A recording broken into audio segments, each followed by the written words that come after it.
இன்னொருத்தட்ட பேசுனீங்க இல்லையா, அவங்க கூட உங்களுக்கு எந்த தொடர்பும் இல்லை மேடம். அவங்க எனக்கும் அவங்களுக்கும் 18 வயசு வித்தியாசம் மேடம். அதுக்குள்ளே சந்தேகப்பட்டாங்க. அவங்க சந்தேகப்பட்டு வெளியில் வந்து நீ தாலியில் சத்தியம் பண்ணுன்னு சொன்னாங்க. நான் எனக்கு அந்த அம்மாவுக்கு சந்தம் இல்லை சார். நீங்கள் உங்கள் ஒய்ஃபை 100 குறை சொல்கிறீங்க. முதல்ல உங்கள் பொண்ணுக்கிட்ட என்ன பிரச்சனைன்னு கேளுங்க தான், அதுக்கப்புறம் எனக்கு ஃபோன் பண்ணுங்கன்னு சொன்னேன். என்னை வந்து இவர் புரிஞ்சிக்காம வந்து டைவர்ஸ் நோட்டீஸ் அனுப்பிச்சிருக்காரு. உங்களை தவிர அவங்களுக்கு இன்னொரு வாழ்க்கை இருக்கா? இந்த பொண்ணு கூட வாழ்றியா, என் கூட வாழ்றியா, அதை முதல்ல பேசணும். என்ன விளையாட்டா? இத்தனை பசங்க இருக்காங்க, 3 பசங்க இருக்காங்க அவளுக்கு. ஒரு உதவியா ஒரு மனிதமாக எங்க என்ன கூப்பிட்டு வந்தாருங்க. மேல தப்பு பண்ணிட்டு இருக்கீங்க. பசங்களை பத்தி கவலைப்படுறது கிடையாது. வணக்கம். நேர்கொண்ட பார்வை பவர்ட் பை ஸ்ரீகுமரன் தங்க மாளிகை. வணக்கம். உங்க பேரு? பேர் செல்வராஜ் மேடம். எங்கேருந்து வரீங்க செல்வராஜ்? திருச்சி மாவட்டம் 94 கரியமணி கிராமத்துலேருந்து வரேன். இப்போ சென்னையில் வேலை பார்த்துட்ருக்கேன். என்ன வேலை பார்க்குறீங்க? சமையல் வேலை மேடம். இது டிவி ப்ரோக்ராம்னு தெரியுமா உங்களுக்கு? தெரிஞ்சுதான் மேடம் வந்திருக்கு. ஏன் டிவி ப்ரோக்ராமுக்கு வரீங்க பிரச்சனை எடுத்துட்டு? அது ஃபேமிலி பிரச்சனையா? இல்லை மேடம், வீட்டில் சால்வ் பண்ண முடியல. ஸ்டேஷனில் எங்கள் ஒய்ஃபு கம்ப்ளைண்ட் கொடுத்தாங்க. கம்ப்ளைண்ட் கொடுத்தது பொய்யான கம்ப்ளைண்ட்டாக இருந்துச்சு. சொல்லி பார்த்தா கேட்கல. என்ன சும்மா 5 லட்சம் கொடு 10 லட்சம் கொடுன்னு எங்கள் அப்பாவை என்னையும் போட்டு டார்ச்சர் பண்ணுறாங்க. மாமனார் மாமியாரை மதிக்க மாட்டேன்றாங்க. அதனால் சொல்லி பார்த்தா கேட்கல. அதனால் நான் மீடியாவுக்கு வந்துட்டேன். சரி, நீங்கள் ஒரு வக்கீலை வச்சு பேசியிருக்கலாமே. நான் அவங்களுக்கு வக்கீல் நோட்டீஸ் விட்டு அவங்க வக்கீல் நோட்டீஸ் விடலைங்க. அதுக்கு கேஸ் நடத்தலை. அவங்க நடத்தலையா? எங்கள் மிஸ்ஸஸ் நடத்தலை. என்ன எதிர்பார்த்து வந்திருக்கீங்க? இங்கே வந்தால் ஒரு முடிவுக்கு தீர்வு கிடைக்குங்கிற நம்பிக்கை நிறைய வாட்டி பார்த்துருக்கேன். ப்ரோக்ராமில் செல்லில் பார்த்துருக்கேன். அதனால் வந்தேன். இல்லை, உங்கள் ஃபேமிலி பிரச்சனை ஊருக்கெல்லாம் தெரியும். எல்லாரும் பார்த்து ட்ரோல் பண்ணுவாங்க, சிரிப்பாங்க. அதெல்லாம் உங்களுக்கு பரவாயில்லையா? அதெல்லாம் ஒன்றும் பிரச்சனை இல்லை மேடம். அதெல்லாம் பார்த்தா வாழ முடியாது. நாளைக்கு என்ன குறை சொல்லக்கூடாது? கண்டிப்பாக சொல்ல மாட்டேன் மேடம். அப்படி சொல்கிறாங்க தான் நான் மேடம் மீடியா தேடி வரேன். இல்லை, இப்போ ஒரு மன ரீதியாக ஒரு அழுத்தத்தினால இங்கே வந்திருக்கீங்களோ? இல்லை மேடம், அப்படிலாம் இல்லை மேடம். தெளிவாக தான் வந்திருக்கீங்க. தெளிவாக ஒரு முடிவு கிடைக்கணும்னு தான் மேடம் வந்திருக்கேன். சரி, சொல்லுங்கள், என்ன பிரச்சனை சொல்லுங்கள். என் பேர் செல்வராஜுங்க. 41 வயசு ஆகுது. எங்கள் ஒய்ஃபுக்கு எங்கள் அப்பா அம்மா தான் பொண்ணு பார்த்து கல்யாணம் பண்ணி வச்சாங்க. உங்கள் வீட்டில் எத்தனை பேர் நீங்கள் கூட பிறந்தவங்க? எங்கள் அண்ணன் தம்பி 2 பேர், எங்கள் அண்ணா ஒருத்தர் இறந்துட்டார்.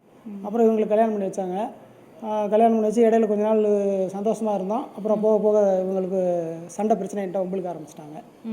நான் சொல்லி பார்த்தாலும் அவங்க கேட்க மாட்டேன்றாங்க. அப்போ அம்மாவுக்கும் எங்கள் வீட்டுக்காரம்மாவுக்கும் சண்டை வந்துருச்சு. நான் சென்னை கொண்டு வந்து குடி வச்சேங்க. சென்னை கொண்டு வந்து குடி வச்சப்போ ஒரு வீட்டில் வந்து இப்போ என் ஃபஸ்ட்டு பையன் பிறந்துட்டான். பிறந்ததுக்கப்புறம் ஒரு பக்கத்து வீட்டில் ஒரு அம்மா, நான் சமையல் மாஸ்டர் மேடம் பேசிக்க, பன்னீர் பட்டர் மசாலா எப்படி பண்ணுறது என்னன்ட்டு என்கிட்ட கேட்டுட்டு இருந்தாங்க. அப்போ கேட்டுட்டு இருக்கையில் அது மாதிரி ஏன் பையன் உங்கள் குழந்தை அழுதுகிட்டே இருக்கான், பக்கத்தில் ஒரு டாக்டர் இருக்காங்க, நீங்கள் பேபி டாக்டர்கிட்ட போய் கன்சல்ட் பண்ணுங்கள் அப்படின்னு சொன்னாங்க. இலைய அறுத்து அவங்கள்ட்ட கொடுத்தா எங்கள் வீடு மிஸ்ஸஸ் வந்து தண்ணி வெளியில் வந்து ஊற்றுனாங்க. ஊற்றினோடனே உடனே நீ அவள் கூட தொடர்பாக இருக்கா இல்லையா சொல்லி தாலியில் சத்தியம் பண்ண சொன்னாங்க. தாலியில் சத்தியம் பண்ணோன்னே நான் உடனே கிளம்பி நான் ஒரு மண்டபத்துக்கு வேலைக்கு போயிட்டேன்.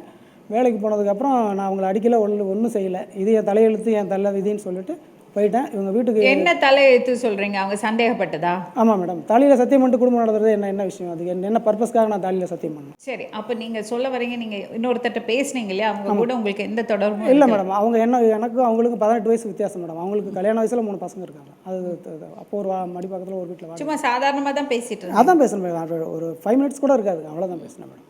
அதுக்குள்ளே சந்தேகப்பட்டாங்க. இவங்க சந்தேகப்பட்டு வெளியில் வந்து நீ தாலியில் சத்தியம் பண்ணுன்னு சொன்னாங்க. நான் எனக்கும் அந்த அம்மாவுக்கும் சம்மந்தம் இல்லை, ஏன் நீ தானே பக்கத்தில் இருக்கேன்னு சொல்லி தாலியில் சத்தியம் பண்ணுன்னு ஒரு பெரிய கற்பூரத்தை எடுத்து வச்சுட்டு என்னை சத்தியம் பண்ண சொன்னாங்க. நான் சத்தியம் பண்ணிவிட்டு நான் வேலைக்கு போயிட்டேன். நான் அவங்க அடிக்கல உதைக்கல. இவங்க கோச்சிட்டு எங்கே போனாங்கன்னு தெரில. 10:30 மணிக்கு எனக்கு ஃபோன் பண்ணுறாங்க. அவங்க அம்மா என்ன கேட்குறாங்க, ஏன்னா பாப்பாவில் அடிச்சியா, ஏன் இது மாதிரி இங்கேயே வெளியில் போயிடுச்சு அப்படின்னாங்க. முதல்ல உங்கள் பொண்ணுக்கிட்ட என்ன பிரச்சனைன்னு கேளுங்க தான், அதுக்கப்புறம் எனக்கு ஃபோன் பண்ணுங்கன்னு சொன்னேன். இல்லைப்பா நீ பாப்பா ஒன்றும் சொல்லுச்சு. இல்லை நீங்கள் இன்னொரு வாட்டி மறுபடியும் கேளுங்க தான் அப்படின்னு சொன்னேன். அப்போ சொன்னப்போ என்ன சொன்னாங்க, ஒன்றும் சொல்லலை அப்படின்னு மறுபடியும் சொன்னாங்க. நான் சொன்னேன், இது மாதிரி நடந்த சம்பவத்துக்கு உன் பொண்ணு தாலியில் சத்தியம் பண்ணிட்டு சொல்லணும்னு சத்தியம் பண்ணுது. இது மேலே எனக்கு முன்னே வாழ முடியாதுமா, இந்த பையனை என்கிட்ட கொடுத்துரு, உன் பொண்ணை நீ ஒப்படைச்சிக்கோ, நான் என் பிள்ளைய நான் வளர்த்துக்கிறேன். தாலியில் சத்தியம் பண்ணி அப்படி நான் குடும்பம் நடத்தணும்னு அவசியம் இல்லைன்னு சொன்னேன். அப்புறம் திருப்பி ஒரு 3 மாதத்தில் அது அவங்க 2 மாதம் அப்படியே சால்வ் ஆகிட்டாங்க. திருப்பி நான் வேலை வீட்டுக்கு போயிட்டு இருந்தேன். இவங்க அடிக்கடி அவங்க அம்மா வீட்டுக்கு போயிடுவாங்க. சரி, அப்போ 2 மாதம் கழிச்சு உங்கள் வீட்டுக்கு வந்துட்டாங்க? இல்லை, வீட்டுக்கு இல்லை சார். வீட்டில் ஒரே தான் கொடுத்துட பண்ணுறான், வேறு அப்படியே இது பண்ணிட்டேன். அப்படியே கொடுத்தா தான் பண்ணிகிட்டு இருக்கேன். இவங்க மாதிரி டார்ச்சர் பண்ணும்போது நான் சரி கல்யாணம் ஆயிடுச்சு, அம்மா அப்பா பார்த்து பண்ணி வச்சுட்டாங்களே, அனுசரித்து வாழ்வோம்னு சொல்லிட்டு நான் அப்படி தான். இல்லை, நீங்கள் முதல்ல அவங்க வீட்டுக்கு போனாங்கல்ல, திரும்ப அவங்களே வந்துட்டாங்களா? இல்லை மேடம், மெட்ராஸில் தான் இருந்தாங்க. சென்னையில் தான் நான் இருந்தேன். ஓகே, சென்னையில் தான் 2011 2017 ஏப்ரல் வரைக்கும் நாங்கள் இங்கே சென்னையில் தான் குடியிருந்தாங்க, வாடகை வீட்டில் தான். அவங்க அம்மா வீட்டுக்கெல்லாம் போகல?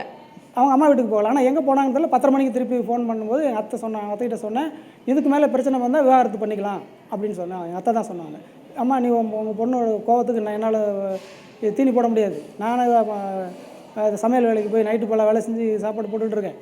இதுக்கு மேலே என்னால் சமாளிக்க முடியாதுமா, நீ கூப்பிட்டு போகணும் சொல்லிட்டேன். அதுக்கு அவங்க சொன்னாங்க, இதுக்கு மேலே என் பொண்ணு தகராறு பண்ணிச்சுன்னா நீ சட்டப்படி விவாகரத்து பண்ணிக்கலாம். ஏன்பா அப்படி ஒரு சின்ன பிரச்சனை வரத்துக்குள்ள விவாகரத்து பண்ணுறதுன்னா அப்போ எப்படிப்பா குடும்பம் நடத்த முடியும்? இல்லை மேடம், நான் என்ன கேட்குறேன்னா, தாலியில் சத்தியம் பண்ணிவிட்டு நீ போடுற சோறை சாப்பிட்றதுக்கு நான் உழைச்சி போடுறேன், அது எப்படி, அது என்ன எப்படி? இந்த சம்பவம் நடந்துட்டு எவ்வளோ நாள் ஆச்சு? இது சம்பவம் 2014ங்க. 6 வருஷமா ஒன்றா தானே வாழ்ந்துட்டு இருக்கீங்க? இதே பிரச்சனை தான் மேடம், சண்டை சச்சரவாக தான் வாழ்ந்துட்டு இருக்கேன் இன்ன வரைக்கும். அதே தான், அதுக்குனால தான் மேடம் நீங்கள் நேர்கொண்ட பார்வைக்கு வந்திருக்கேன். அப்போ உங்களுக்கு நாங்கள் என்ன எங்கள்கிட்ட என்ன எதிர்பார்க்குறீங்க, என்ன பண்ணணும் நாங்கள்? இப்போ ரீசெண்டாக வந்து இப்போ அவங்க என்கிட்ட என்ன கேட்குறாங்கன்னா, எனக்கு கொடுத்தா 5 லட்சம் கொடு இல்லை 10 லட்சம் கொடு அப்படின்னு கேட்குறாங்க. எங்கள் அப்பா வரதட்சணை குடும்பம், எங்கள் அப்பா வந்து செக்ஸ் டார்ச்சர் பண்ணுறாரு, நான் வரதட்சணை குடும்பம் பண்ணுறேன். எங்கள் அம்மா வந்து அந்த பொண்ணு மேலே மண்ணெண்ணெய் ஊற்றி கொளுத்தி சூசைட் மர்டர் பண்ண போயிட்டாங்கன்னு சொல்லி 100க்கு வந்து அடிக்கடி ஃபோன் பண்ணி எங்கள் வீட்டுக்கு 15 வாட்டி போலீஸ் வந்துருச்சு. அப்படியா? ஆமாம். சரிப்பா, உங்களுக்கு எவ்வளோ பசங்க? எனக்கு 3 பையன் மேடம். சரி, நீங்கள் வந்து சத்தியம் பண்ணதுக்கு அப்புறம் எதுக்கு நான் குடும்பம் பண்ணலாம் சொல்கிறீங்க, ஆனால் நீங்கள் நல்லபடியாக குடும்பம் பண்ணியிருக்கீங்க, அதனால தான் உங்களுக்கு 3 பசங்க. அது பண்ணிக்கிட்டு தான் இருக்கேன் மேடம். ஆனால் அவங்க வந்து அந்த 3 மாதத்துக்கு ஒருக்கா 4 மாதம் சண்டை சச்சரவு வந்து எங்கள் அம்மா அப்பா எல்லார் வீட்டில் இருக்கிறது தானேங்க, இந்த புதிய விஷயம்லாம் கிடையாது. புதிய விஷயம் கிடையாது மேடம். அம்மா அப்பாவுக்கு பணம் அனுப்பக்கூடாதுன்னு ஏன் சொல்கிறாங்க? இப்போ உங்களுக்கு பிரச்சனை அவங்க சந்தேகப்படுறதா இல்லை அம்மா அப்பாவுக்கு பணம் அனுப்பக்கூடாதுன்னு சொல்கிறாங்க? ரெண்டும் கலந்து தான். ஒத்தே போல உங்க 2 பேருக்கும் இது வரைக்கும் ஒத்து போகல மேடம். அவங்க அம்மா அப்பா கிட்ட சொன்னால் ஒரு டைம் இப்போ ரீசெண்டாக அவங்க கூட சொன்னேன், இப்போ முடிஞ்சால் கோர்ட்டில் பார்த்துக்க அப்படின்னாங்க. நான் ஏப்ரல் மாதம் சொன்னேன், சட்ட ரீதியாக இந்த மாதிரி. அவங்க கூட பிறந்தவங்க யாரெல்லாம்ப்பா? அவங்க கூட பிறந்தவங்க வந்து பெரிய பொண்ணு ஹேண்டிகேப் மேடம், கால் கொஞ்சம் முடியல. இவங்க எங்கள் ஒய்ஃப் ஒன்று, 2 தம்பிங்க, 4 பேர். அவங்க அம்மா அப்பா கிட்ட சொன்னால் பொண்ணு சொல்கிற மேட்டர் தான் கேட்டுட்ருக்காங்க, நான் சொல்கிற பெண் பண்ண மாட்டேங்கிறாங்க மேடம். 2 ஃப்ரிட்ஜு, வாஷிங் மிஷின், ஒரு பீரோ, டிவி, 2 ஃபேனு, மிக்சி. அவங்க ஹவுஸ் ஒய்ஃபாக தான் வச்சுருந்தேன், எந்த வேலைக்கும் அனுப்ப மாட்டேன்றாங்க. வெள்ளி செவ்வாய்க்கு விளக்கு வைமா அப்படின்னு சொன்னால் நான் மோட்டு விலை கொடுத்துட்டு கோடி கோடியாக கொட்டுதான்றாங்க. சாப்பிடும்போது இங்கே பாருங்கள் மேடம், கோச்சிக்காய்ங்க, இப்படி தான் கால் நீட்டிட்டு சாப்பிடுவாங்க. நான் அப்போ தான் சாப்பிட உட்காந்தா நான் எப்படி வயிறார சாப்பிட்றது? கேட்டால் எனக்கு நான் 2 குழந்தை 3 குழந்தை பெற்றுக்கிட்டேன், எனக்கு இடுப்பெல்லாம் வலிக்குது அப்படின்றாங்க. இப்போ நாங்கள் என்ன பண்ணணும் உங்களுக்கு? இப்போ ஒரு சின்ன மேடம், ஒரு சின்ன ஒரு இது நடந்துருச்சு மேடம். எங்கள் அத்தை பொண்ணு ஒருத்தவங்க இப்போ வந்திருக்காங்க. அவங்க வந்து அவங்க ஹஸ்பண்ட் ஒய்ஃபு பிரச்சனை வேறு, அதை அவங்க சொல்லுவாங்க. அவங்க வந்து அவங்க அம்மாவை அவங்க வந்து மருமகன் அடிச்சிட்டாரு. இவங்க என்கிட்ட ஃபோன் பண்ணி பேசினாங்க, இது மாதிரி அத்தையை அடித்து மண்டையை உடச்சிட்டாரு அப்படின்னு. சரி, இப்போ கொரோனா காலத்தில் பஸ்ஸு இல்லை, என்னால் வர முடியாதுன்னு சொல்லிட்டு நான் பைக் ஒன்று வச்சுருக்கேன், அந்த வண்டி எடுத்துகிட்டு அப்போ போகலை. இவங்க என்ன பண்ணாங்க, திருப்பி வந்து அவங்க ஹஸ்பண்ட் வந்து அவர் இந்த ஷோல்டரில் ரைட் சைடில் அடித்து கீழே மூட்டு நழுவிடுச்சு. அது கட்டு போட்டுருந்தாங்க. அது நான் பார்க்குறதுக்கு அவங்க வீட்டுக்கு போயிருந்தேன். 2014க்கு என் பையன் பர்த்டேக்கு பேர் வைக்க போகும்போது திருப்பி நான் வேலைக்கு கிளம்புறேன், சென்னை கிளம்புறேன்னா அவங்க எச்சு தட்டு தூக்கி ரோட்டில் அடிக்கிறாங்க, நீ வேலைக்கு போகக்கூடாது அப்படின்ட்டு. இல்லைம்மா வேலைக்கு ஒத்துக்கிட்டேன், மண்டப வேலைக்கு போகலன்னா பேர் கெட்ட போயிடாரு, இல்லை போகக்கூடாது எச்சு தட்டு தூக்கி ரோட்டில் அடித்தாங்க. அதுக்கப்புறம் இப்போ தான் இந்த ஜூன் மாதமாக மே மாதமாக அவங்க வீட்டுக்கு போனேன். எங்கள் அத்தை மகள் தான் இருந்தாங்க. நான் எந்த தப்பு தாண்டா பண்ணலை, பேசினேன், என்னது ஏன் இந்த மாதிரி இருக்கான்னு சொல்லிட்டு. இவங்க வந்து ஜனவரி மாதத்துலேருந்து இந்த நாள் வரைக்கும் அவங்க அம்மா வீட்டில் தான் அதிக நாள் இருக்காங்க. நீங்கள் காரணமெல்லாம் சொல்கிறீங்களே ஒழிய நீங்கள் எதுக்கு வந்திருக்கீங்க, எதுக்காக இங்கே வந்தீங்க? அவங்க என்கிட்ட ஸ்டேஷனில் பேசும்போது வாழ்கிறேங்கிறாங்க, வெளியே வந்தால் எனக்கு விவாகரத்து கொடுன்றாங்க. நான் என்ன பண்ணுறது? இல்லை, இப்போ உங்கள் அத்தை பொண்ணு எதுக்கு வந்திருக்காங்க? எங்கள் அத்தை பொண்ணு வந்து அவங்க சென்னையில் தான் மேடம் வேலை செஞ்சிட்ருக்காங்க, 3 வருஷம் வேலை செஞ்சிட்ருக்காங்க. கொரோனா காலத்தில் பஸ்ஸு வசதி இல்லை, நீங்கள் நான் இது மாதிரி சென்னைக்கு வேலைக்கு போகிறேன்னு சொன்னேன். அப்போ மாமா நீங்கள் போகிறதே போகிறீங்க, என்னை நீங்கள் கூப்பிட்டு வந்து சென்னையில் விட்டுருங்க, நான் வேலைக்கு நான் போய்க்கிறேன் அப்படின்னு சொல்லி சொன்னாங்க. இல்லைம்மா வேலை நான் பார்த்து கொடுக்க முடியாது, நீங்கள் பார்த்துக்கணும். சரி நான் பார்த்துக்கிறேன் மாமான்னாங்க. அவங்க தாம்பரத்தில் ஒரு இடத்துல வேலை செஞ்சுன்னா சொன்னேன், நான் இது மாதிரி பர்மிஷன். ஏதாவது பொண்டாட்டி சும்மா இருப்பாளா நீங்கள் பண்ணுறது வேலைக்கு? மேடம் அது சொந்தக்கார பொண்ணு தான் மேடம், நான் ஒன்றும் கல்யாணம் பண்ணிக்கல, ஒன்றும் எதுவும் தப்பு தாண்டா எதுவும் இன்னும் நடக்கல மேடம். இப்போ வந்து அந்த முழுசாக சொல்லிடுறேன் மேடம், வேலைக்கு கூட்டிகிட்டு வந்தேன். ஜஸ்ட் 5-6 நாளில் இவங்க நான் இழுத்துட்டு ஓடிட்டேன், கல்யாணம் பண்ணிட்டு ஊர் பூரா டமார் அடிச்சிட்டாங்க. அவங்க ஹஸ்பண்ட் ஒய்ஃப் பிரச்சனை வேறு, நான் உங்க கூட 8 வருஷம் இப்படி வந்து. இப்போ உங்கள் ஸ்டாண்ட் என்னது? உங்களுக்கும் உங்கள் அத்தை பொண்ணுக்கு என்ன? இவங்க பேர் ஏற்றினதுக்கப்புறம் நான் பேசுனது உண்மை தான் மேடம். செல்வராஜ் எவ்வளோ பார்த்துட்டோம். இல்லை மேடம், இதே தான் பேரை மோசமாக்கிட்டாங்க, தப்பாக பேசிட்டாங்க, அதனால நாங்கள் தப்பு பண்ணிடுறோம், நாங்கள் இப்படியே வாழ்ந்துடுறோம்னு சொல்கிறது எந்த வகையில் நியாயம்? உங்களுக்கு 3 பசங்க இல்லை. சரி, இப்போ நாங்கள் என்ன செய்யணும்னு நினைக்கிறீங்க செல்வராஜ்? மேடம் எங்கள் அத்தை பொண்ணை நான் கல்யாணம் பண்ணிக்கல, இவங்க தான் கல்யாணம் பண்ணிக்கிட்டேன், கூட்டிகிட்டு ஓடிப்பிட்டேன்னு சொல்கிறாங்க. இவங்க பேர் ஏற்றினாலும் நான் பேசுனது உண்மை தான். நான் அதனால தான் நேர்கொண்ட பார்வை நிகழ்ச்சிக்கு நான் வந்தேன். இப்போ அந்த பொண்ணு வாழ்க்கையை வந்து இவங்க அந்த பொண்ணு பட்ட கஷ்டமும் துயரமும் வந்து உங்களுக்கு தெரியும். அவங்க வீட்டுக்கு நான் 2014க்கு அப்புறம் எப்போவுமே போக மாட்டேன் வர மாட்டேங்கிறது அவங்களுக்கு தெரியும். அன்றைக்கி ஒரு நாள் நான் போய் உட்காந்துருந்தேன். நீ வந்த நீ வந்து இப்போ ஜனவரி மாதத்துலேருந்தே நான் வாழ மாட்டேன் போக மாட்டேன்னு சொல்லிட்டு உங்களுக்கு உன் உடம்பு சரியில்லைன்னு சொல்லிட்டு போய் அம்மா வீட்டில் இருந்துக்கிறேன். ஹாஸ்பிட்டலுக்கு கூட்டிகிட்டு போயிருந்தேன். ஜோசியம் பார்த்தேன். உனக்கு அந்த கிராம வழக்கப்படி உனக்கு அந்த கழுப்பு கழிக்கிற எல்லா வேலையும் செஞ்சேன். என்னை பிடிச்சி ரோட்டில் பிடிச்சி அடிச்சு உங்கள் ஊர் கிராமத்தை என் ஊர் கிராமத்துக்கு விட்றான்னு தாலியை கட்டுறேன்ற தாலியை கட்டுறதே கிட்டத்தட்ட ஒரு 4-5 வாட்டி கழட்டிட்டாங்க. தம்பி செல்வராஜ், சொல்லுங்கள் மேடம். யோசிச்சு பாருங்களேன், ஒரு குடும்ப வாழ்க்கைன்னா என்னது மேடம்? இதை பாருங்க, இந்த காலத்தில் குடும்பங்கிறது வந்து ஹஸ்பண்ட் அண்ட் ஒய்ஃப் மட்டும் இல்லை, 2 ஆம்பளைங்களா சேர்ந்து குடும்பம் அமைச்சுக்கிறாங்க, 2 பொம்பளைங்க சேர்ந்து குடும்பம் அமைச்சுக்கிறாங்க, ஒரு தாய் மட்டும் குழந்தைய வளர்த்துறா, தந்தை மட்டும் குழந்தைகளை வளர்க்குறாங்க. அதெல்லாம் நான் தப்புன்னு சொல்லவே இல்லை. ஆனால் குடும்பத்துக்குள்ளே இருக்கிறது சூழல் இருக்குல்ல, அந்த குடும்பம் எப்படியாப்பட்ட குடும்பமாக இருந்தாலும் அது 2 பெண்களாக இருக்கலாம், 2 ஆண்களாக இருக்கலாம், ஒரு ஆண் தனியாக இருக்கலாம், பெண் தனியாக இருக்கலாம், அதெல்லாம் நான் விமர்சனம் பண்ணலை. ஆனால் குழந்தைகள் வளர அந்த சூழல் வந்து நல்லா இருக்கணும், அது ரொம்ப முக்கியம். நீங்கள் இப்போ என்ன பண்ணுறீங்க, நீங்கள் உங்கள் ஒய்ஃபை 100 குறை சொல்கிறீங்க, இதுக்கடையில் இன்னொரு பிரச்சனை ஆயிடுச்சு சொல்கிறீங்க. உங்கள் ஒய்ஃப் எப்படி இருக்காங்க? உங்களை தவிர அவங்களுக்கு இன்னொரு வாழ்க்கை இருக்கா? யோசிச்சு பாருங்கள். ஆனால் என்னிட்ட சண்டை போடும்போது அப்படி சொல்கிறாங்களே, நான் ராணி மாதிரி இருப்பேன், நீ இல்லை, அதெல்லாம் பேச்சுக்கு சொல்லுவாங்களே ஒழிய உங்களை தவிர இந்த உலகத்தில் வேறு இன்னொரு வாழ்க்கையை பற்றி அவங்க யோசிச்சு கூட பார்த்துருக்க மாட்டாங்க இல்லையா? அப்போ நான் சந்தேகப்படலையே அவங்க என்ன பெரிய பேர் சந்தேகப்படுறாங்களே? இதுக்கு இந்த நிகழ்ச்சிக்கு முன்னாடியிலேருந்தே அவங்களுக்கு சந்தேகம் தான். எங்கள் அத்தை பொண்ணு என்கிட்ட பேசுகிறது இந்த நிகழ்ச்சியில் முடிஞ்சிருந்து அவங்க என் மேலே சந்தேகப்பட்டுட்டு தான் இருக்காங்க. உனக்கு அதிகமாக வயசு இருக்கிறா. அவங்க ஏன் சந்தேகப்படுறாங்கன்னு நம்ம கேட்போம். எங்கள் குடும்ப பிரச்சனையை பேசுறதுக்கு யாரு, என்ன பெருசா பேசுறதுன்னு கேட்குறாங்கல்ல, அவங்கள்ட்ட சொல்லிக்க வரேன். இங்கே வந்து உட்கார்றாங்கல்ல, இவங்க எனக்கு மரியாதை கொடுத்து என்னை மதிக்கிறதுனால தான் என்கிட்ட வந்து உட்கார்றாங்க. வணக்கம்மா. விஜய் நிர்மலா. சொல்லுங்க. சூப்பர். பாப்பாக்கு பால் குடிச்சிட்டியாம்மா? இன்னும் இல்லைங்க மேடம், அழுதுகிட்டே இருக்குங்க. அப்படியா? 3வது குழந்தை இல்லைம்மா உனக்கு? ஆமாங்க மேடம், 3வது குழந்தை மேடம். செல்வராஜ், சொல்லுங்க மேடம். ஒரு குழந்தைய 10 மாதம் சுமந்து பெற்று வலி அனுபவித்து பெற்று அதை ஃபீட் பண்ணிகிட்டு இருக்கிறது, 3வது குழந்தைய ஃபீட் பண்ணிகிட்டு இருக்காவ. குழந்தைக்கு தாய்ப்பால் கொடுக்கறது டைமில் எப்படி பார்த்துக்கணும் தெரியுமா? அவளை அந்த தாய்க்கு எவ்வளோ சோர்வு இருக்கும் தெரியுமா? தாய்ப்பால் கொடுக்கும்போது அப்படி பார்த்துக்கணும் அவளை.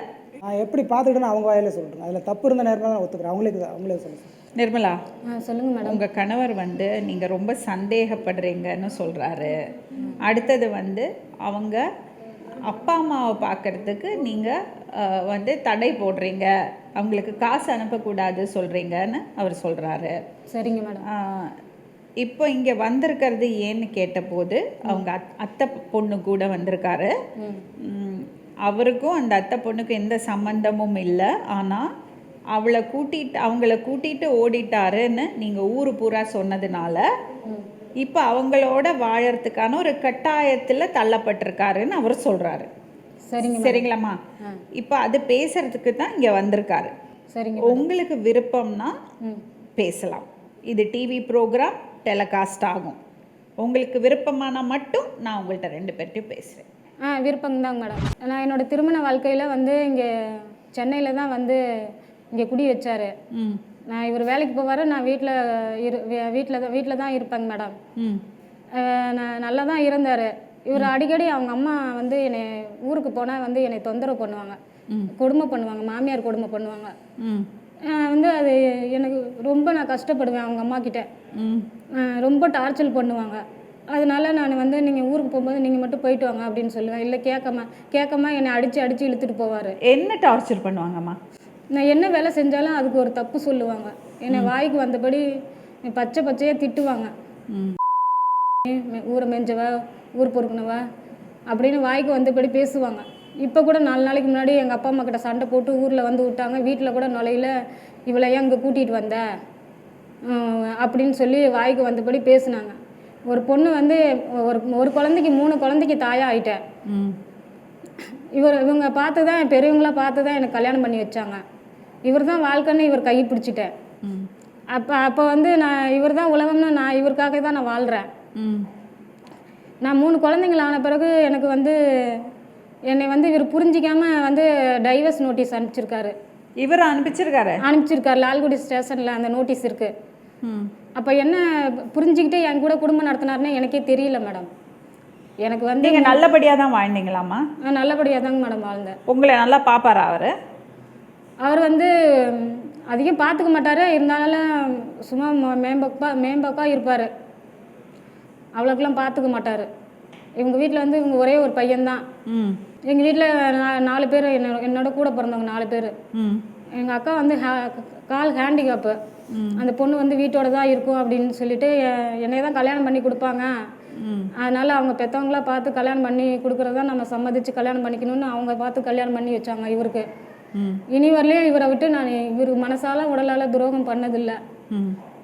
இவர் வந்து நிறைய பெண்களோட மார்க்கெட்டிங்கில் இல்லை இவர் சினிமாவில் நிறைய பெண்கள் வீட்டுக்கு கூப்பிட்டு வந்திருக்காரு, பேசியிருக்கேன். ஒரு நாள் இவரை நான் சந்தேகப்பட்டது கிடையாது. உங்கள் வீட்டுக்கு கூட்டிகிட்டு வருவாங்க, நானே எல்லாத்துக்குமே கவனிச்சுக்கேன், பார்த்துக்குவேன். சினிமா கேன்டீனில் ஒர்க் பண்ணுறாரா?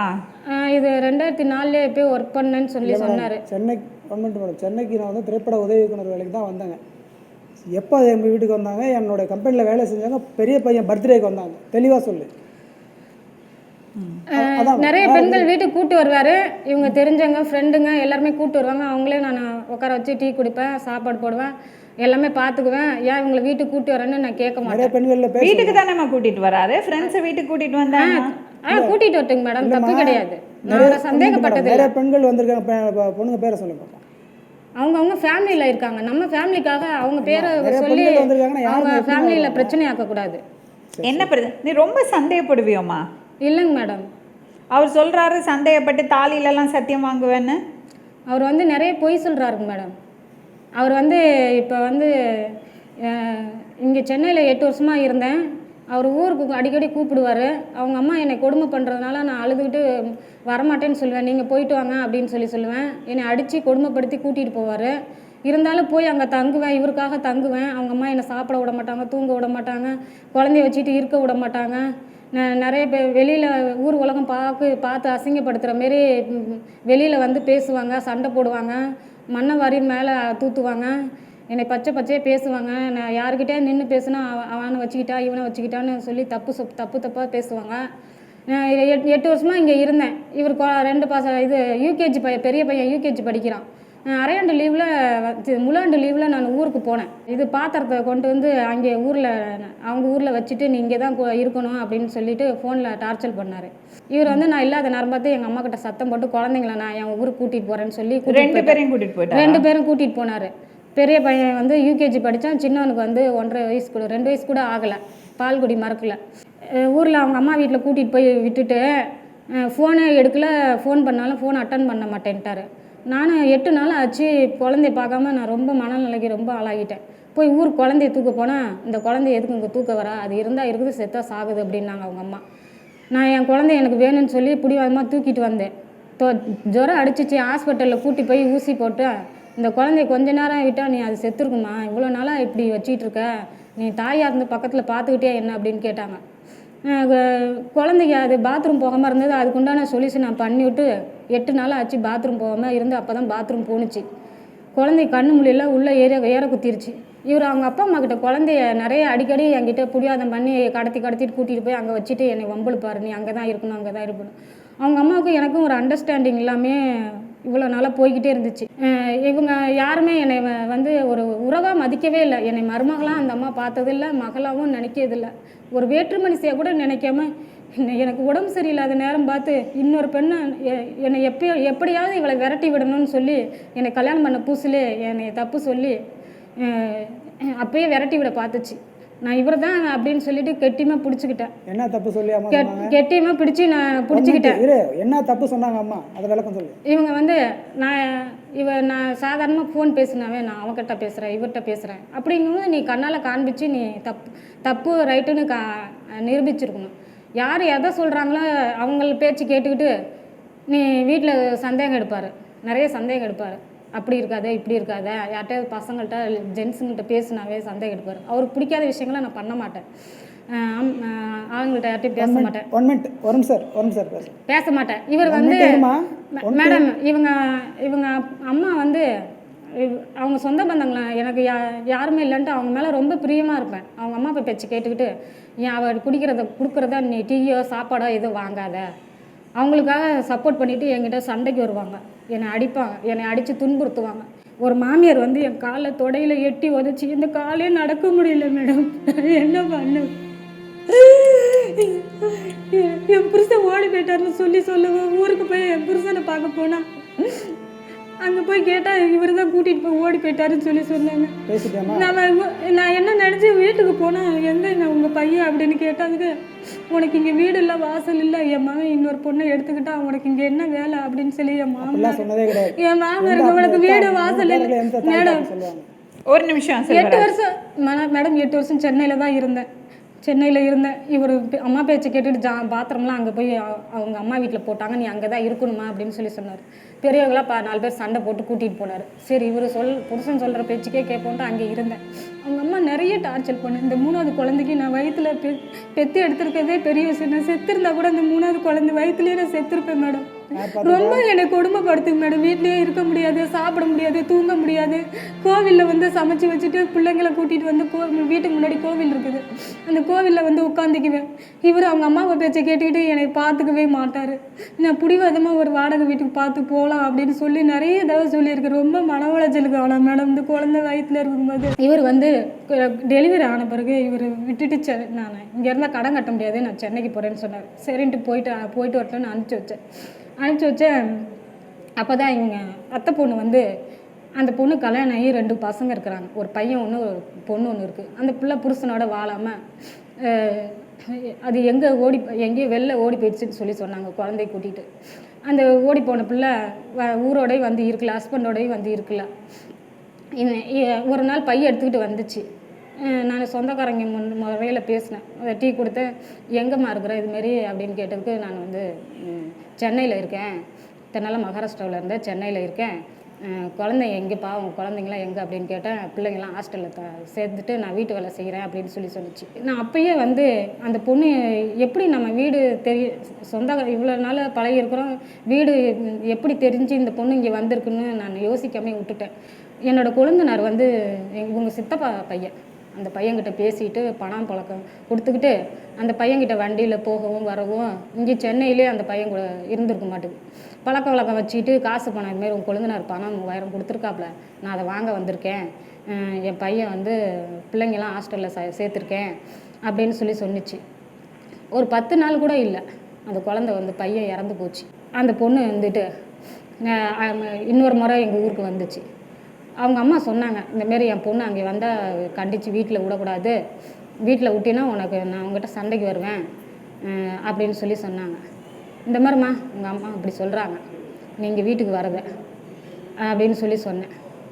இந்த பொண்ணு பூனைக்கு நான் போகிறேன், எங்கள் அக்கா பிள்ளைக்கு நான் பார்த்துக்கணும், மாசமாக இருக்குது அப்படின்னு சொல்லிட்டு பூனைக்கு போகிற பொண்ணு சொல்லிவிட்டு போகாமல் அந்த பையன்கிட்ட ரோட்லேயே பேசிட்டு கொம்மால் அடிச்சிட்டு இருந்துச்சு. நான் கண்ணால் பார்த்துட்டு இந்த பொண்ணு இனிமேல் வீட்டுக்கு வந்தால் நம்ம பேசிக்கலாம் சொன்னேன். இதுமாதிரி ஏங்க அந்த பொண்ணு அவள் புருஷனோட வாழாமல் இருக்கிறா, இவன் இங்கே போகிறது வரது அவள் புருஷனுக்கு தெரிஞ்சால் நமக்கு தாங்க, நம்ம ஃபேமிலியில் தாங்க நாளைக்கு பிரச்சனை வரும். பையை கொண்டு வந்து இங்கே வீட்டில் வச்சுட்டு வீட்டிலே 2 நாளாக இருக்குது, இந்த பையை எடுக்கவும் வரல, போன பிள்ளை அங்கேயே இருந்துக்கிட்டு அவங்க பஸ் ஸ்டாப்பு அவங்க வீடு எல்லாம் பக்கம் காட்டில் தான் குடியிருக்காங்க. அந்த பொண்ணு பையை வச்சுட்டு அங்கேயே போய் 2 நாளாக இருந்துச்சு. ஏங்க நீ புத்திமதி சொல்லி சண்டை போட்டு அனுப்பிச்சி விடுங்க, நாளைக்கு நம்ம ஃபேமிலியில் பிரச்சனை வரும், அந்த பையன் அவள் புருஷன் நம்மக்கிட்ட சண்டைக்கு வருவான். இப்போ அந்த பொண்ணோட பிரச்சனையா? அந்த பொண்ணு வந்து இவர் நேரில் கூட்டிகிட்டு போய் காமிச்சார், எனக்கு அந்த பொண்ணுக்கு சம்மந்தம் இல்லை அப்படின்னு சொல்கிறாரு. அந்த பொண்ணு என்ன சொல்லுது, ஏம்மா என்றைக்கு இருந்தாலும் என் புருஷன் உனக்கு வாழ்க்கை தரமாட்டான், உன் புருஷன் தான் உனக்கு வாழ்க்கை தருவான், என்னம்மா இதுமாரி உன்னையும் என் புருஷனையும் தப்பாக ஊர் உலகம் பேசுது அப்படின்னு கேட்டதுக்கு, ஆமாம் நான் அவரை வச்சிருக்கேன், அவர்கிட்ட தான் நான் என்ன பண்ண முடியும் அப்படின்னு சொல்லுது. ஒரு நிமிஷம் மேடம், இவங்க நாங்கள் வேலை செஞ்சுட்ருக்கேன், இவங்க என்ன சொல்கிறாங்க, நீங்கள் கல்யாணம் பண்ணிக்கிட்ட ஒரே வீட்டில் தான் குடியிருக்க, நீ இப்போ நான் சென்னைக்கு வர்றதுக்கு என்ன உனக்கு ப்ராப்ளம்னாங்க. அம்மா நான் தங்குற கிச்சன் சின்ன கிச்சன், பழைய கிச்சன், மடிப்பாக்கம் கிச்சன்னா உனக்கே தெரியும், 5-6 ரூம் இருக்கும், நீ ஒரு ரூமில் நீ தங்கிக்கலாம், ஒன்றும் பிரச்சனை இல்லை. இப்போ நான் தங்கியிருக்க கிச்சன் சின்ன கிச்சன், நீ அங்கே வந்து இருக்க முடியாதுன்னு சொன்னேன். இல்லை நான் வர்றது உனக்கு வந்து இடையூறாக இருக்குது அப்படின்னு சொல்கிறாங்க. நீ இப்போ நம்ம கோயம்பேடு பஸ் ஸ்டாண்டில் இறங்கும்போது நீ என்னை அழைக்க வரலன்னா கோயம்பேடு பஸ் ஸ்டாண்ட் கீழே இருக்க ஸ்டேஷனில் கம்ப்ளைண்ட் பண்ணுவேன், இல்லை கீழ்கடல் ஸ்டேஷனில் உனக்கு கம்ப்ளைண்ட் பண்ணுவேன். சரி, எனக்கு ஒரு விஷயம் மட்டும் தெரியுது. நீங்கள் இப்போ 2 பேரும் பேசினதில் ஒரு விஷயம் தெரியுது. சரி செல்வராஜ், உங்கள் அம்மா பண்ணின விஷயங்கள், நீங்கள் ஒரே பையன், உங்கள் அம்மா ரொம்ப பொசசிவாக இருந்திருப்பாங்களா என்னன்னு எனக்கு தெரியல. இல்லை கொஞ்சம் கோவக்காரங்க தான் மேடம், ஆனால் பொசிசிவாக அதெல்லாம் இருந்திருப்பாங்க. அதனால அந்த பொண்ணு ரொம்ப அவஸ்தைப்பட்டிருக்கா. ரொம்ப டார்ச்சர் பண்ணுங்க மேடம். இருங்க மேடம், குழந்தைய வச்சுட்டு வீட்டுல பேசுனேன்ல, நான் பேச விடு. குழந்தைங்களும் ஒரு என்னால நிமிஷம் இரு. என்ன கல்யாணம் பண்ணியாச்சுன்னா இப்போ மனைவியை பார்த்துக்கிறது ஒரு பொறுப்பு இருக்குல்ல உங்களுக்கு. இவர் வந்து ரொம்ப பொறுப்பு இல்லாம சம்பாதிக்கிறதெல்லாம் இப்ப தீபாவளிக்கு வந்து ஊருக்கு வந்து இந்த பொண்ணோட ஊர் சுத்திட்டு இருந்திருக்காரு. என்னை தீபாவளிக்கு நான் ஊருக்கு வந்திருக்கேன், வா நிர்மலா பேசுறேன்னு சொல்லு, குழந்தைங்களை கூட்டிட்டு வீட்டுக்கு வா அப்படின்னு சொல்லி பேச மேடம். ஒரு நிமிஷமா சொல்லுங்க. நீ ஒன்று தையல் கிளாஸ் 4 மாதம் நீ படித்த போனியா இல்லையா? போனேன். தம்பிக்கு ஒயிட் அண்ட் ஒயிட் ட்ரெஸ் எடுக்க சொன்னேன்னா dress, school fees, van fees, வீட்டுக்கு அரிசி பருப்பு நான் வாங்கி போடலன்னா, நான் வரும்போது நான் அரிசி எடுத்துகிட்டு வரேன்னா வாடகை நான் கொடுக்குறேன்னா நான் தான் கொடுக்குறேன். வெறும் வம்சார் பேச விடு. தம்பிக்கு ட்ரெஸ் எடுக்க சொல்லி ஒன்று எத்தனை மாதம் சொன்னேன்? 3 மாதம் சொன்னேன். ஒரு நிமிஷம் இருங்க. எங்கள் அப்பாவுக்கு 3000 ரூபா அனுப்பின பேங்க் கனரா பேங்க் செலான் என் பேண்ட் பாக்கெட்டில் வச்சுருந்தேன். ஒன்று இருங்க, ஒரு நிமிஷம் கரெக்டாக பேசு. இவரே ரொம்ப ரொம்ப இதோ அதாவது ரொம்ப காஸ்ட்லியா இருக்கணும்னு நினைப்பாரு மேடம். போட்டோ கூட பிளவுஸ் இல்லாம நான் இங்க இருந்து எனக்கு இந்த பிளவுஸ் மாட்டிட்டு வந்திருக்கேன். என்ன பண்றது அப்படின்னு 3 வருஷம் கூட ஆகல. ஒரு 3 வருஷம் ஆச்சு. ஒரு பொண்டாட்டிக்கு ஒரு பாவாடை, ஒரு பிளவுஸ், அவளுக்கு தேவையான துணியை அவளுக்கு எடுத்து கொடுப்போம் அப்படின்னு இல்லை. சரி, இப்போ உங்க 2 பேர்ட்டையும் ஒரு விஷயம் நான் சொல்றேன் மேடம். ஒரே 1 மினிட் மேடம், கோச்சுக்காது. உட்காருங்கம்மா, உட்காரு. உங்க பேரு? நதியாங்க மேம். நதியா, அது டிவி ப்ரோக்ராம்னு தெரியுமா? தெரியும். உங்களுக்கு ஆக்ஷேபனை இல்லைல்ல? இல்லை அந்த இல்லைங்க. எந்த அப்ஜெக்ஷனும் இல்லை? இல்லை. சரி. எங்கள் வீட்டுக்காரம்மா என்ன சொல்கிறாங்க, சென்னையில் வந்து எங்கள் அப்பா அம்மா பேச்சை கேட்டு தான் காலி பண்ணி போனேன்னு சொல்கிறாங்க. சம்பாரிச்சதில் அவங்க வீட்டில் இருந்தால் காசு பணம் கொடுத்தேன்னு சொல்கிறாங்க. அப்போ நான் சம்பாதிக்காமே அவங்க மெட்ராஸில் வாழ்ந்துருக்க முடியும் மேடம்? ஒன்று. இன்னொன்று, என் பையனுக்கு ட்ரெஸ் எடுக்க சொன்னேன். இவங்க தான் வீட்டு வாடகை, பால் காசுலேருந்து எல்லாம் கொடுக்குறாங்க. ட்ரெஸ் எடுக்கிறது இருங்க ஒரு நிமிஷம் கொடுக்க சொல்கிறாங்க. ஏம்மா நீ வந்து பையனுக்கு ஒரு ட்ரெஸ் எடுத்தா என்னம்மா அப்படின்னா, இல்லை இந்த கடையில் வரல, இந்த கடையில் வரல, நான் அப்புறமா எடுத்துக்கிறேன்னு. 4 மாதம் ஆயிடுச்சு. என் பையன் ஸ்கூல் விட்டு வரான், அவனை தூக்கி தோளில் போடுறேன், பின்னாடி டிக்கி வந்து அவன் தார் ரோடு மாதிரி இருக்குது. சரி, வீட்டில் வந்து செல்ஃபில் பார்த்தா 550 ரூபாய்க்கு ஜாக்கெட் பிட் எடுத்திருக்கேன், 2 சுடிதார் எடுத்திருக்கேன், ஒரு சேலை எடுத்திருக்கேன், ஒரு பாவாடை சட்டை எடுத்திருக்கேன். சேலை எடுக்கிறது முக்கியம் இல்ல. ஒருத்தர் பேசும்போது பேசக்கூடாது. நீ முக்கியம் இல்ல. இப்போ ஒருத்தர் உனக்கு பேசும்போது வந்து யார் கூட வாழ்ற அத முதல்ல பேசு. சேலை ஜாக்கெட் எடுக்க ஒரு நிமிஷம் காலி பண்ணி போனேன்னு சொல்றேன். ஒரு நிமிஷம் நிர்மலா, ஒருத்தர் பேசும்போது பேசக்கூடாது. நீ முதல்ல வாய் மூடுங்க முதல்ல. ஒரு நிமிஷம் ஒருத்தர் பேசும்போது பேசக்கூடாது. நான் செல்ஃப்ல திருப்பி பார்த்தேன், என்னடா நம்ம இப்படி அனல்ல வேலை செஞ்சுக்கணும் சார், நம்ம பிள்ளைக்கு ஒரு ட்ரெஸ் உனக்கு தேவை. இந்த பொண்ணு கூட வாழ்றியா, என் கூட வாழ்றியா, அதை முதல்ல பேசுங்க. நீ சம்பாதிச்சு கொடுத்ததுல நான் எனக்கு வந்து சொத்து சகம் வாழ்ந்து மேடம், எனக்கு சொத்து சகம் எனக்கு வாங்கி கொடுத்ததுல எனக்கு காடு நிலமோ ஒரே நிமிஷம். உங்க 2 பேர்கிட்ட ஒரே ஒரு விஷயம் நான் சொல்லிக்கிறேன். ப்ளீஸ் யோசிச்சு பாருங்க. நீங்க ஒரு குடும்பம், உங்களுக்கு 3 பிள்ளைங்க இருக்காங்க. இப்படியா பெத்தவங்க இப்படியா இருக்கணும் சொல்லுங்க மேடம்? ஒரே ஒரு நிமிஷம் சொல்லுங்க சார். உங்க அப்பா அம்மா ஒன்னா தானே இருக்காங்க? எங்க அப்பா அம்மா ஒன்னா தான் இருக்காங்க. என்ன வயசாச்சு அவங்களுக்கு? அப்பாவுக்கு 68 வயசு ஆகுது, அம்மாவுக்கு 55 வயசு. இப்படியா இருந்தாங்க உங்க அப்பா அம்மா? இதுவா பாத்தீங்க நீங்க? இல்ல ஒரு நிமிஷம். நீமா உங்க வீட்ல அப்பா அம்மா இருக்காங்க மேடம். எப்படி இருக்காங்க? அன்யூனியமா நல்லா இருக்காங்க மேடம். இப்படியா இருக்காங்க? இல்லங்க மேடம். நாளைக்கு உங்க பிள்ளைங்க என்ன சொல்லும்? கொஞ்சமாவது பொறுப்பு வேண்டாம்? ஜாக்கெட்ட, பாவாடை, புடவை கணக்கு சொல்லிட்டு இருக்கீங்க. மாமியார் கொடுமை எல்லார் வீட்லயும் தான் இருக்குமா? மண்டையில அடிச்சு சேலை ஜாக்கெட் எல்லாம் ரத்தமா போயிட்டு இருக்கு. அவங்க பேசுறதுக்கு அவங்க 10 நிமிஷம் பேசினாங்க, என்ன பேச விட்டாங்க? செல்வராஜ், உங்க அம்மா உங்க வைஃபை கொடுமைப்படுத்தினாங்களா இல்லையா? இல்ல மேடம், அப்படிலாம். ஆமாங்க மேடம். இங்க பாருங்க, இந்த இடத்துல அவங்க அப்பா என்ன ஆளை கரண்டியால அடிச்சு, அவங்க அம்மா என்ன கண்ணுல அடிச்சு, இல்ல மேடம் எட்டி உதைச்சு, நீ அவங்கள ஏன் கண்ணு முன்னாடி அவங்க காலி பிடிச்சு அடிச்ச, நீ ஏன் கண்ணு முன்னாடி அடிச்ச? அதுக்கு அப்புறம் தான் சண்டை நடந்துருக்கு. சண்டை நடந்துருக்கு. கழுத்துல தாலிமணி பிக்க வராங்க. அப்ப அவங்க செய்ய மாட்டாங்க மேடம். 56 அவங்க அம்மா போய் சொல்றாங்க. எத்தனை குழந்தைகளுக்கு தாயாவும் மருமகளாவும் அவங்க பையன் போட்ட தாலி தானே மேடம், அவங்க பையன் கட்டின தாலி தானே மேடம். சரி, இந்த தாலிமை உனக்கு வந்து அம்மாடி விஜயா, மாமியாரை பத்தி தான் நீ பேசுறிய ஒழிய உன் குடும்ப வாழ்க்கையை நீ பாக்குறதாவே இல்லையா? பார்த்துக்குறேங்க மேடம். 3 குழந்தைங்களும் என்கிட்ட தாங்க மேடம் இருக்குது. இவர் வந்து 1 வருஷமாக என் கூட வாழாமல் இந்த பொண்ணு கூட பழக்கம் வச்சுக்கிட்டு காசு பணம் கொடுக்கல. மேடம் என்னை பார்த்துக்கல. Madam 1 minute madam. என்னை வந்து உடம்பு சரியில்லைன்னு இப்போ பேச விடு. ஒரு நிமிஷம், 2 பேரும் கொஞ்சம் பேசாம இருங்க, அவங்க பேசட்டும். அம்மா, உங்க ஃபேமிலி எல்லாம் எங்கம்மா? என் ஃபேமிலி வந்து அப்பா எனக்கு இறந்து சின்ன வயசுல இறந்துட்டாங்க மேம். எனக்கு 9 வயசாக இருக்கும்போது இறந்துட்டாங்க. அம்மா எனக்கு வந்து 4 பேர். அண்ணன் ஒருத்தர் இறந்துட்டாங்க. அண்ணன் எங்கள் திருமண வேலை இருக்காங்க. அக்கா பையன் பசங்க இருக்காங்க, 2 பசங்க. உங்க ஹஸ்பண்டுமா?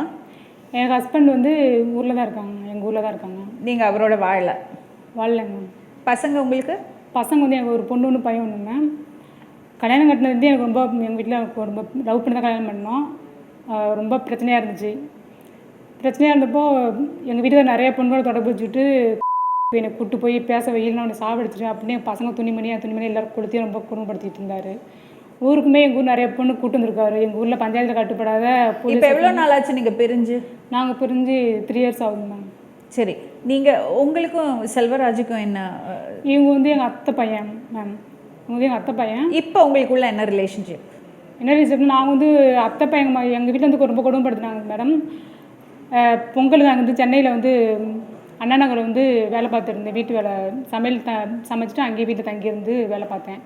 நான் வந்து சிஎஸ்டிஆர் குழுவில் மகளிர் சிஎஸ்டியாக இருந்தேங்க மேம். அவங்க சார் மூலியமாக நான் சென்னைக்கு வந்தேன். இந்த மாதிரி பிரச்சனையாக இருக்கும். எங்கள் வீட்டுக்காரை வந்து எங்கள் வீட்டில் எங்கள் பசங்களையும் இருக்க விடல. என் பசங்களை ஹாஸ்டலில் விட்டுருக்கீங்களா? ஆமாங்க மேம். 2 ஆம்பளை பசங்களா? இல்லை, பொண்ணு 1 பையன் 1 மேம். பொண்ணுக்கு என்ன வயசாச்சு? பொண்ணு 11 வயசு ஆகுது. ஆகுது. பையனுக்கு வந்து ரொம்ப பசங்களை படிக்கவும் விடல, என்னையும் வேலைக்கு விடல. இல்லை, இப்போ உங்களுக்கும் செல்வராஜுக்கும் என்ன பிரச்சனை? இல்லைங்க, அதான் எங்கள் வீட்டுக்கார் பிரச்சனை பண்ணதுனால நான் வந்து சென்னைக்கு போகலாம் அப்படின்ட்டு நான் இருந்தேங்க மேம். சென்னையில் வந்து 3 வருஷமாக வேலை பார்த்துட்டு இருந்தேன். வேலை பார்த்துட்டு பொங்கலுக்கு சரி ஊருக்கு போகலாம் அப்படின்னு சொல்லிட்டு ஊருக்கு போனேங்க மேம். ஊருக்கு போனப்போ அது மாதிரி எங்கள் வீட்டுக்கார் என்னோட அந்த குடும்பம் நடக்குது அப்படின்னு சொல்லிட்டு பிரச்சனை பண்ணிட்டு இருந்தாங்க மேம். எங்கள் வீட்டுக்காரரு பிரச்சனை பண்ணப்போ பொங்கல் இந்த விளாட்லாம் கிராமத்தில் வைப்பாங்க, அதில் விளாட் பசங்க டான்ஸ் ஆனதை பார்த்துட்டு இருந்தேன். அப்போ வந்து எங்கள் வீட்டை வந்து அடித்து கையை உடச்சிட்டாருங்க. எலும்பு அடிச்சு 3 மாதம் கட்டு போட்டு அங்கேயே இருந்தேன். திருப்பி கட்டு போட்டு இருந்தப்போ அங்கே வந்து ஒரு வாரம் ஒரு பிரச்சனை பண்ணிக்கிட்டு நம்மளுக்கு பக்கத்தில் யாரும் கேட்க மாட்டாங்க. ஏன்னா எங்கள் வீட்டுக்கு அசிங்கமாக பேசுறதுனால யாரும் பேச மாட்டாங்க எங்கள் வீட்டுக்கார்ட்ட. கொரோனா டைமில் பஸ் இல்லை, ஒன்றுமே இல்லைங்க மேம். எங்கள் மாமா வந்து எங்கள் மாமாவோட பிரச்சனையை சொன்னேன். இந்த மாதிரி பிரச்சனை நடக்குமாம்மா அப்படின்னு சொன்னாங்க மேம். சொன்னப்போ எங்கள் மாமா வந்து சரி நானும் சென்னை தான் போகிறேன், எனக்கு வேலையாக இருக்குது, சரி வரதுனா வா அப்படின்னு வண்டியில் பைக்கில் கூப்பிட்டு வந்தாங்க மேம். அவ்வளோதான் மேம். அப்படியே நேரம் ஆட்டோ பிடிச்சி நாங்கள் வேலைக்கு போகிறதுக்கு நான் போயிட்டேன். அதுக்கப்புறம் உங்களுக்கு சம்மந்தமே கிடையாது? ஃபோனில் பேசிக்குவோம் மேம். நேரில் பார்த்துக்குவாங்க. இருங்க ஒரு நிமிஷம், எதுக்கு ஃபோனில் பேசுகிறீங்க? அவருக்கு தான் குடும்பம் இருக்குது, 3 பசங்க இருக்குது. தப்பாக தான் நாங்கள் பேசினாமே நான் வந்து பயப்படணும். இந்த இடத்துல வந்து நீ யார் வாழ்க்கை கொடுக்குறேன்னு தெரியாது மேம். சத்தியமாக நான் தவறான இடத்துல வந்து எங்கள் மாமா கொண்ட வண்டியில் வரல. என் தற்பாது பார்ப்பாங்க. நான் வேலைக்கு பழைக்கலாம். எனக்கு வந்து கடன் தொல்லை இருக்குது மேடம். எனக்கு வந்து லோன் வந்து 3 லோன் வாங்கியிருக்கேன். 2 லோன் வாங்கியிருக்கேன். மாதம் வந்து சீட்டு காசு கட்டணும். வேலைக்கு வீட்டு விட மாட்டேங்கிறாங்க. என் பிள்ளைங்க ஸ்கூலுக்கு அனுப்ப மாட்டேங்கிறாங்க. ஒரு முடியாத பட்சத்துக்கு தான் ஒரு உதவியாக ஒரு மனிதன் வந்து எங்கள் மாமா என்னை கூப்பிட்டு வந்தாருங்க. சரி, அது தப்பே கிடையாதுமா. அதை நான் தப்புன்னே சொல்ல மாட்டேன். உன் கஷ்டம் எனக்கு புரியுது, நீ எவ்வளோ வேதனையில் இருக்கேன்னு எனக்கு புரியுது. ஆனால் ஒரு விஷயம் நீ யோசிச்சு பார்க்கணும். அந்த பொண்ணை யோசிச்சு பாரு. நான் தப்பு பண்ணேன் மேடம். நான் ஊருக்கு வந்து நான் வேலை பார்த்துட்டு இருக்கேன், இவங்க வேலை பார்த்துட்டு இருக்காங்க. அதெல்லாம தொடர்பே கிடையாது. சத்தியமாக கிடையாது மேடம். இந்த இடத்துல யாரும் நீங்கள் வாழ்க்கை கொடுக்குன்னு சொல்கிறேங்க மேடம். சத்தியமாக எங்கள் வாழ்க்கை எங்களுக்கு பேச்சுவார்த்தை கிடையவே கிடையாது. சரி, நீங்கள் ஃபோனில் கூட பேசிக்க மாட்டீங்க? ஃபோனில் பேசிக்கோங்க மேம். அதான் ஃபோனில் வந்து அத்தை மாமா வரவங்கள பேசக்கூடாது சொன்னது பேசக்கூடாது. இல்லை, ஃபோனில் பேசினா டெய்லி பேசுவீங்களா? இல்லை, டெய்லியும் பேச மாட்டாங்க மேம். எப்போ சாப்பிட்டியம்மா, இந்த மாதிரி பிரச்சனை ஒழுங்காக இருக்கானா, பிரச்சனை பண்ணுறானா, அவ்வளோதான் இருக்கும். இதுதான் மேம் பேசுவேன். வேற எந்த நான் பேச மாட்டேன் மேம். பட் செல்வராஜ் அப்படி சொல்லலையே. சொல்ல சான்ஸ் கிடையாது மேம். செல்வராஜ் வேற விதமா இல்லை சொன்னாரு. இந்த மாதிரி சொன்னதுக்கு அப்புறம் எங்கள் ஊரில் வந்து 1 வாரம் கழிச்சு இந்த மாதிரி எங்கள் வீட்டுக்கார் வந்து மயிலை என் பேர் ஊரில் மயில்னு சொல்லுவாங்க. மயிலை கூட்டிகிட்டு ஓடி போயிட்டாங்க, கல்யாணம் பண்ணிக்கிட்டாங்க அப்படின்னு சொல்லிட்டாங்க மேம். சொல்லி மாமா சொன்னால் சொல்லிட்டு போகிறாங்க மாமா. ஏன்னா எங்கள் வீட்டில் எத்தனை பொண்ணோட தொடர்பு வச்சு என்னோட மனசு எவ்வளோ கஷ்டப்பட்டு எனக்கு தெரியும். அந்த பொண்ணோட வேலை எனக்கு தெரியுங்க மேம். எனக்கு வந்து சத்தியமாக இதே எனக்கு நடந்த உண்மை. அந்த வேலை எனக்கு தெரியும். தெரிஞ்சுருந்தா மாமா இந்த மாதிரி சொல்கிறாங்க, பரவாயில்லம்மா சொன்னால் சொல்லிட்டு போகிறாங்க அப்படின்னு விட்டேன். இவங்க ஊர்லேயும் சொல்லிட்டாங்க, பேர் வச்சுட்டாங்க. கரெக்டாக ஸ்டேஷனில் எங்கள் மாமா வந்து எங்கள் மாமாவோட அப்பாவை வந்து எங்கள் வீட்டுக்காரை வந்து என் பின்னாடி கல்யாணம் பண்ணிக்கிட்டா அப்படின்னு விட்டு ஆள் வச்சு அப்புறம் அடிச்சு 2 பசங்களை கூட்டு அடிச்சிட்டாங்க. ஆடு மேய்க்க படத்தில் வந்து அடிச்சுட்டு அவங்க முடியும் ஒரு மயக்கம் போட்டு விழுந்துட்டு சந்தேகப்படுறாங்க தேவையில்லாமல் உங்களை. அப்படித்தானே? 1 மினிட் மேடம். உங்க 2 பேருக்கு எந்த தொடர்பும் இல்ல? இருங்க மேம், சொல்லி முடிச்சிடுங்க மேம். அடிச்சதுக்கப்புறம் எங்கள் மாமா ஃபோன் பண்ணார் இந்த மாதிரி. அம்மாடி எனக்கு புரிஞ்சு போச்சுமா. ஒரே ஒரு வார்த்தை தான் கேட்குறேன் உங்ககிட்ட. உங்க 2 பேருக்கு தொடர்பு இப்போ இருக்கா இல்லையா? இப்போ இருக்கு மேம். எனக்கு இப்போ இருக்கு. என்ன சொல்லிடுவேன்? என்னங்க என்ன விளையாட்டா? இத்தனை பசங்க இருக்காங்க, 3 பசங்க இருக்காங்க அவளுக்கு. யாருங்க? நான் தேடி போனாங்களே இவங்க மாமாவை. நான் தேடி போனாங்களே மாமா, இவங்களா பேர் எழுதி வச்சாங்க. நான் தேடி போனேன்.